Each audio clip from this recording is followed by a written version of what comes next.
Meus prezados amigos, João capítulo 7, versículo 6, vamos estudar essa declaração de Jesus que é muito importante para a nossa firmeza em Cristo e felicidade eterna. Os discípulos de Jesus estavam meio incrédulos com ele. Se o Senhor está fazendo isso aqui, vai para a Judéia, para todo mundo ver o que o Senhor está fazendo.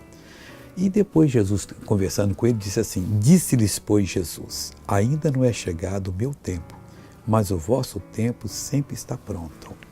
Olha, tem um tempo que Jesus tem que esperar para cumprir. Só ele sabe o dia, só o Pai sabe o dia que ele voltará. Nem ele sabe. A hora que chegar a hora, o Pai vai dizer, agora. E ele vem, ele está preparadíssimo. Então está sempre preparado para fazer a obra.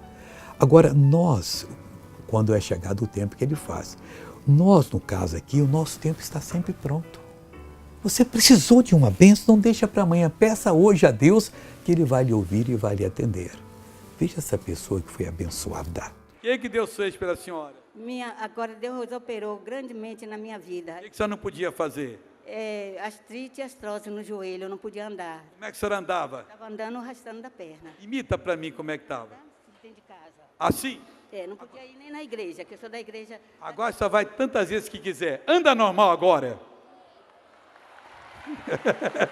Alguém tem dúvida, pessoal? Vamos orar agora, Pai. Eu quero e peço que essa pessoa que está orando comigo seja muito abençoada. Que caia por terra tudo que é do inimigo na vida dela.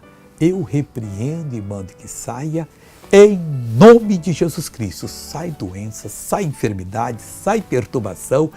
Está ordenado e você receba tudo de Deus agora e louve o Senhor, porque Ele já lhe ouviu. Deus abençoe.